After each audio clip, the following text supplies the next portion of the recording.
Welcome back to Brush Up Your Game, and today a look back at the U.S.S. Intrepid from Balance of Terror.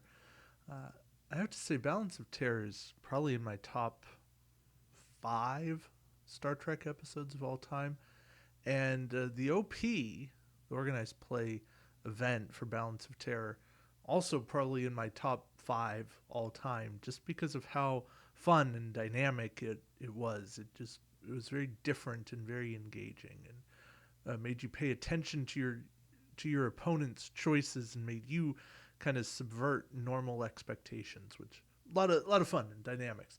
But anyway, you're here for a ship review, re-review, not a walk down memory lane of organized play. We'll go there someday.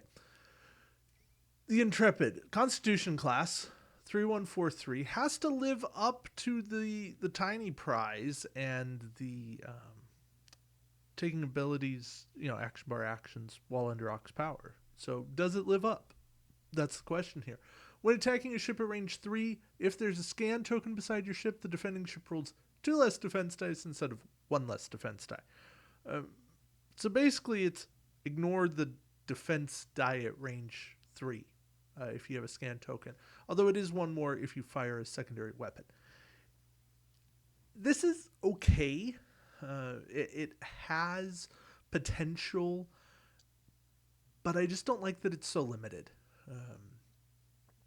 We get a better Intrepid when we get the Vulcan faction pack, and this one just shows an initial idea of scan shenanigans, but it doesn't take it far enough.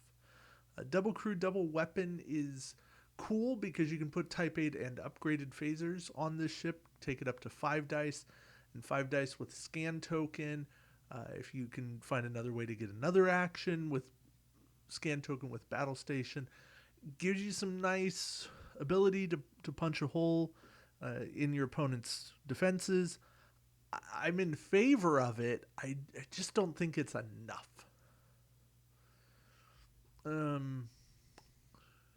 Yeah.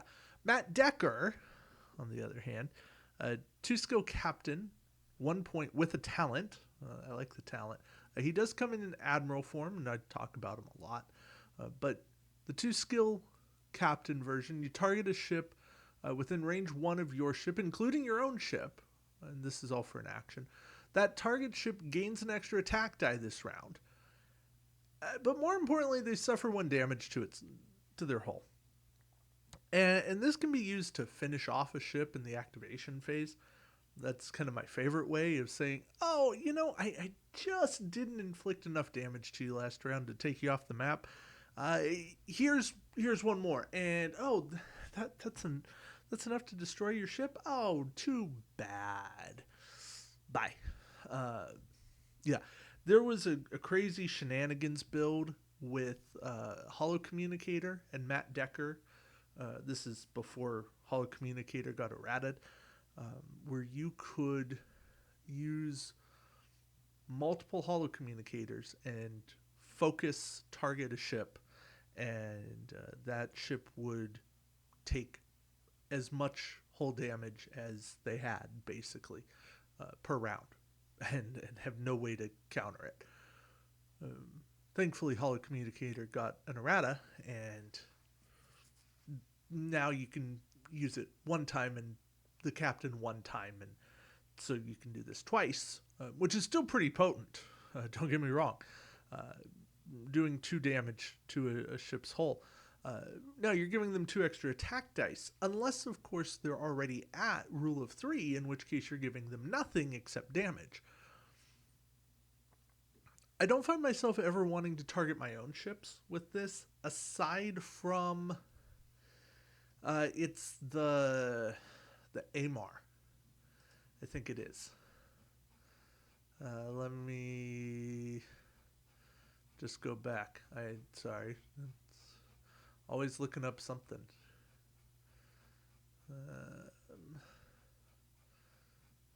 I think it was the AMAR.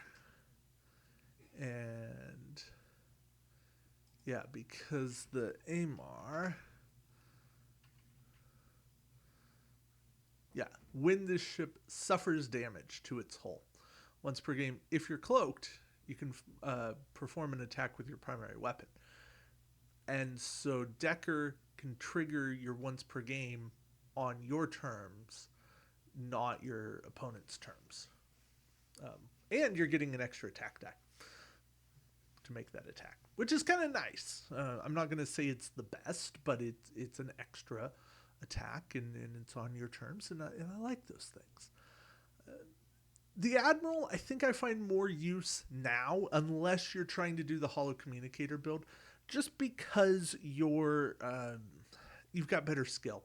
And I know the Admiral causes you to lose the skill, but there's enough ways around that. You could pair Decker with Skill Con, and then you don't care. You don't care what the negative skill's doing.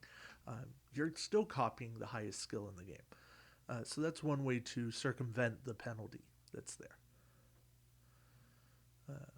I guess you'd replace then modify. But anyway. Flag Officer is a talent. It's 4 points. After you move, you may discard this card. Target a friendly ship within range 1 to 2 of your ship.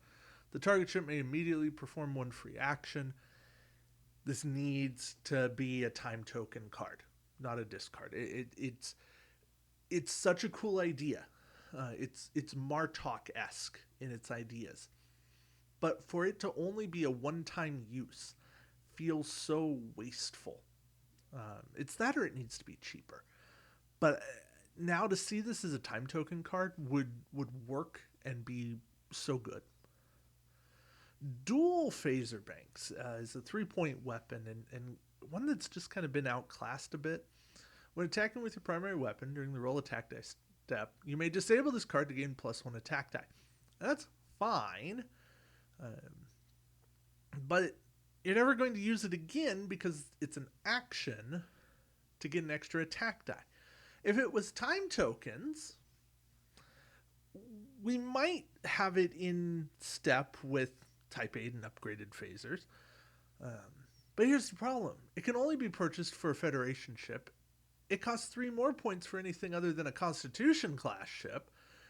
It's ship unique. And we have to face that the world of Type 8 and upgraded exists, and they're just better cards.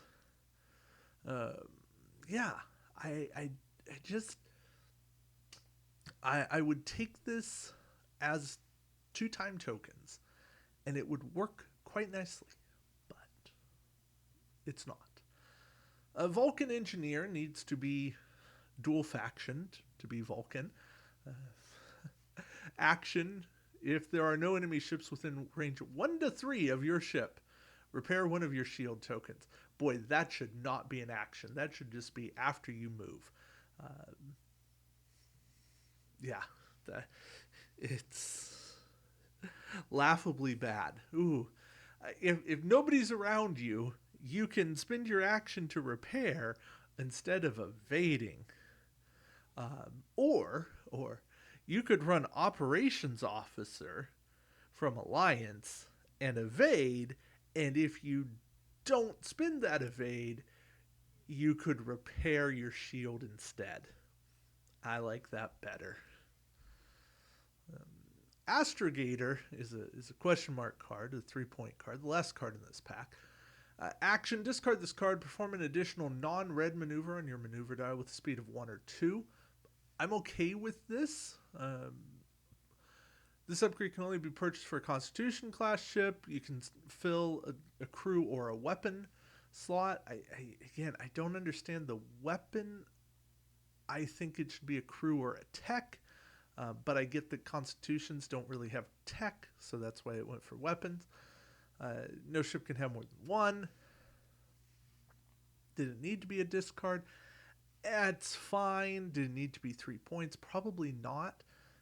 As 2 points, I think this card sees some play, but as 3, I think it's just too much, and not one of those cards that gets run. And the fact that I don't think anyone's ever run it should tell you everything. I'm fine with the restrictions. I'm even fine with the action discard. It's just the cost of it. It could have been just action, perform an additional non-red maneuver with the speed of 1 to 2 that's on your maneuver dial. And that at 3 points, it's not a discard. Feels like it's Admiral Forrest-esque.